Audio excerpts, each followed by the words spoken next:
Bab 153. Reza manggut-manggut mantap. Papa tahu dan kenal baik. Pernah bertemu papimu dan Tanner Madison di berbagai kegiatan, jawab Reza. Nonci, titip salam ya buat omnya dan Guntur. Sri mengulum senyum simpul. Naila menyikut Sri. Coba kalau ngaca itu yang benar, ujar Naila. Ada apa dengan kaca? Sri mengernyit. Heleh, sudahlah. Ayo, kita ke pasar saja. Naila menarik lengan Sri dan berpamitan pada semua orang di ruangan. Sri, dia nggak boleh lihat yang bening-bening langsung semangat ingin kenal. Dulu Ustaz Ridwan, terus siapa lagi teman papa dan sekarang omnya Guntur. Ada-ada saja mbak kalian itu. Ucap Reza geleng-geleng melihat tingkah Sri, salah satu pekerjanya yang sangat loyal padanya. Kort. Keesokan harinya Dora dan Rangga sepakat akan menemui Daniel sebelum Daniel pergi ke luar negeri. Untuk operasi wajah. Betapa semakin sedih hati Dora tak kala ingat saat Daniel dilempari batu oleh anak-anak nakal dan Dani hanya diam saja. Hari sudah siang, rumah kosong di sebelah rumah Dora masih juga belum mematikan lampu teras. Sebelum berangkat kerja, Rangga sudah mewanti-wanti Dora untuk tetap memberi makanan tanpa harus menegurnya dulu sebagai Daniel. Sore hari Rangga berjanji akan pulang cepat dan menemui serta menyapa Daniel bersama-sama. Dora menelepon Rangga jika Daniel tak ada saat pagi. Lampu teras masih menyala, juga lampu di dalam rumah, tirai-tirai jendela pun masih tertutup. Apakah Dani sudah pergi? Gumam Dora sendirian. Dora menghubungi Naila untuk menelepon Daniel dan menanyakan keberadaannya. Tak berselang jama Naila kembali menghubungi Dora. Dan Daniel nggak angkat-angkat teleponnya, Non. Lapor Naila. Oke, deh. Makasih ya Mbak Nai. Sahut Dora segera mengakhiri panggilan. Dora merasa khawatir. Apa Daniel sudah pergi? Atau jangan-jangan masih ada di dalam rumah lalu sakit atau entah apa. Gadis mungil nan cantik itu segera menuju rumah Gendis. Dia ingin ke rumah Daniel bersama Gendis. Namun berkali-kali Dora menekan bel pintu, tak ada sahutan dari dalam. Dora menelepon Dimas yang tidak ada di rumah dan Dimas bilang Gendis tidak kemana-mana. Jadwal mengajarnya hari itu adalah jam 1 siang. Bahkan Gendis tidak mengangkat teleponnya padahal jaringan tersambung. Bahkan mobil Gendis masih ada di garasi. Isadora memiliki kunci duplikat rumah Gendis. Jadi baik Gendis dan Dora saling memberi kunci duplikat rumah masing-masing karena saking dekatnya. Jadi jika ada apa-apa, mereka bisa saling menjaga dan bertindak cepat. Setelah kembali ke rumahnya sendiri dan membawa kunci duplikat rumah Gendis, Dora membuka pintu rumah Gendis. Sepi. Gendis. Panggil Dora. Tak ada sahutan. Kemana sih, dia? Gumam Dora melongok ke ruang tengah lalu dapur dan halaman belakang. Akhirnya Dora mengetuk pintu kamar. Juga tak ada sahutan. Pelan Dora menggerakkan handle pintu dan terbuka. Dilihatnya Gendis sedang tergeletak di atas tempat tidur memakai headset. Dora menepuk dahi.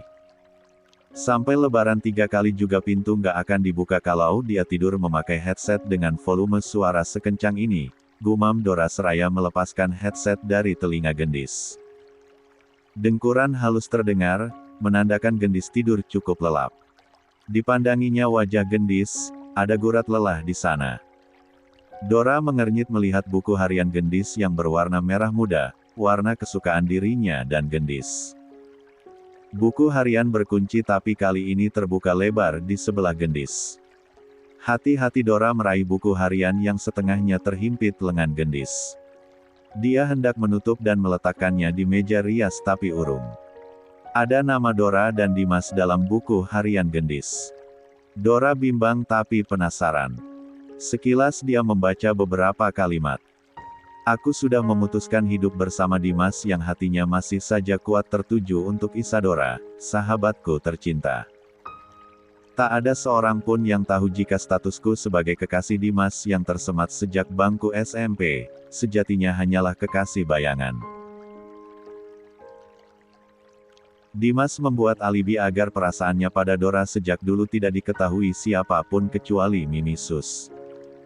Dim, kau sudah berjanji akan belajar mencintaiku. Aku selalu menunggu janji itu selama lebih dari 9 tahun. Betapapun kamu sempat berharap besar pada Isadora saat Kak Rangga menghilang, aku tak mengapa. Silakan sebut aku gadis bodoh, dungu atau seperti istilah Dora bucin akut, aku tak mengapa. Aku mencintaimu, Dim dengan segala kurang dan lebihmu. Dan untuk Dora, aku tak bisa membencinya. Dora adalah teman sebangkuku yang ceria, baik dan dia teman terbaikku, kakak, adik sekaligus sahabat sejati yang selalu istimewa di hatiku. Tangan Dora gemetar membaca tulisan tangan gendis di halaman terakhir. Dadanya sebah karena sesak tiba-tiba melanda. Dora lalu membuka halaman demi halaman buku harian gendis. Ada kepedihan yang sangat dalam namun terbalut rindu dan cinta yang teramat kuat di hati gendis untuk Dimas. Dora menoleh ke arah gendis yang masih betah mendengkur halus. Ingin sekali Dora membangunkan gendis dan bertanya seluruh isi buku harian sahabatnya itu. Gendis, ternyata sejak dulu kalian pura-pura pacaran. Demi apa? Demi menutupi perasaan Dimas untukku. Kamu itu bodoh, kejam atau apa, Dis? Kau siksa dirimu dengan cinta yang hidup sendirian, itu sangat menyakitkan. Dora tak kuasa ingin menjerit dan menangis serta meraung melepaskan sesak di dada. Diletakkannya buku harian di sebelah gendis. Dia keluar kamar, menutup dan mengunci pintu lalu berlari menuju rumah. Ditumpahkannya segala sesak di dada di dalam kamar. Dim, kau tega. Kau tega menyiksa perasaan gendis selama ini. Oh, bukan gendis yang bodoh. Aku yang bodoh karena tidak memahami hatimu, Dis. Kau pintar sekali bersandiwara. Dora meringkuk memeluk guling dan menyesali kenapa baru sekarang dia mengetahui semuanya. Perlahan Dora bangun lalu melihat jendela, rumah Daniel masih terang benderang. Dis, aku akan membantumu membuat Dimas jatuh bertekuk lutut memohon cintamu. Dora bertekad dalam hati. Dimas menelepon Dora menanyakan apa dirinya masuk rumah karena memegang kunci duplikat atau tidak. Dora mengatakan tidak, dia memilih diam di rumah dan bilang jika dirinya lupa menyimpan kunci duplikat di mana. Dora memutuskan akan tetap bersikap biasa saja pada Dimas. Tapi dirinya harus mengonfirmasi seluruh sandiwara Dimas dan gendis pada gendis. Saat Dora sedang berpikir tentang kedua sahabat dekatnya itu, bel pintu berbunyi. Dora mengernyit melihat Elsa berdiri di depan pintu masuk. Dia segera membukanya. Selamat pagi. Sapa Elsa. Lia, pagi juga. Aku cuma mau tanya, itu suami istri di depan rumah Nathan siapanya kamu? Tanya Elsa to the point. Mereka saudaraku, kenapa? Tanya Dora. Oh, saudaranya. Pantesan. Elsa memindai tubuh Dora dari atas hingga bawah. Sama-sama saudara yang sudah punya suami tapi gatel sama bujang ganteng ayang Nathan. Elsa bersidekap dengan dagu terangkat sinis. Dora melongo. Maaf Mbak Elsa, tolong dijaga kata-katanya, ya. Kami kalau gatel sudah punya suami yang garukin, ngapain minta digaruk bujang tampan macam Kak Nathan. Dan tentu saja masih jauh lebih tampan suamiku, ya. Jadi jangan sembarangan mengatakan aku dan saudaraku gendis adalah perempuan gatal. Kami perempuan terhormat yang hanya setia pada suami kami. Dora berkata tajam dan berani pada Elsa. Sudah sering Dora melihat Elsa dan Sophie bertengkar gara-gara Elsa merasa cemburu pada Sophie yang memang selalu tampak dekat dengan Nathan. Kali ini Elsa tidak lagi mencecar Dora seperti biasanya. Tempo hari saat Nathan menjelaskan tentang foto adiknya di dompet pada Rangga, diam-diam Elsa ada di dekat mereka dan menguping pembicaraan kedua lelaki tersebut. Rasa cemburu Elsa pada Dora seketika memudar saat mengetahui Nathan mendekati Dora hanya karena Dora mirip dengan mendiang adiknya. Kalau nggak gatal ngapain selalu kasih makanan sama lelaki sebelah rumah? Cibir Elsa. Dora ingin sekali memanggang mulut Elsa yang kalau bicara selalu saja penuh cibiran dan maju beberapa senti. Hello? Aku cuma kasih makanan ya bukan minta digarukin. Suamiku juga mengizinkan. Kasihan karena dia sendirian dan selalu saja dijahilin anak-anak kompleks ini. Oh, ya, kulihat keponakanmu juga suka lemparin lelaki itu pakai batu. Coba tolong ajari keponakannya cara menghargai dan menghormati orang lain. Ucap Dora. Tolong juga ajari saudaranya jangan kegatelan sama calon suamiku. Sahut Elsa tak mau kalah. Dan kamu masih sangat muda, harus tahu sopan santun bicara dengan yang lebih tua. Heh, siapa yang tua? Anda, Miss L. Oh, ngaku ya kalau sudah tua. Bahkan lebih tua dari Kak Nathan, iya. Memang Kak Nathan mau punya istri yang lebih tua. Kayaknya enggak, deh. Dora semakin berani. Dia tidak terima jika gendis dituding perempuan gatal. Betapa setianya gendis pada suaminya yang jelas-jelas tak pernah menghargainya. Elsa hendak menyahut tapi terdengar deheman Sophie. Ada apa, sih? Kayaknya ada bau-bau orang yang suka ngaku-ngaku jadi calon istri orang tapi kasihan gak dianggap gitu. Dehem Sophie yang baru keluar dari rumahnya. Heleh, tutup panci baru keluar. Cebik Elsa. Heh, bukaan botol, bisa nggak sehari jangan cari gara-gara dan nyebar fitnah. Ujar Sophie merasa jengkel dengan mulut Elsa. Kalian yang cari gara-gara kegatelan sama calon suamiku. Elsa tak mau kalah. Sophie ingin sekali membenturkan kepala Elsa agar sadar jika Nathan sekalipun tidak menaruh perhatian dan berminat dengan dirinya. Ra, masuk rumah. Nggak level kamu ladenin bukaan botol kayak dia. Ayo, cepat masuk. Ujar Sophie. Isadora menurut. Dia lekas menutup pintu dan melambai cantik pada Elsa. Sophie sendiri segera masuk mobil karena hendak berangkat kerja, sementara Elsa yang sudah tidak ada lawan bicara meninggalkan rumah Dora dengan hati dongkol. Dora pun kembali mengintai rumah Daniel, tak ada tanda-tanda Daniel keluar dari rumah. Dia gelisah, apa Daniel baik-baik saja di dalam rumahnya. Hingga siang selepas duhur, lampu rumah Daniel masih tetap menyala. 1 jam kemudian Dora mendapat kabar dari Naila. Jika sejak semalam Daniel sudah pergi dari rumah kosong di sebelah Dora.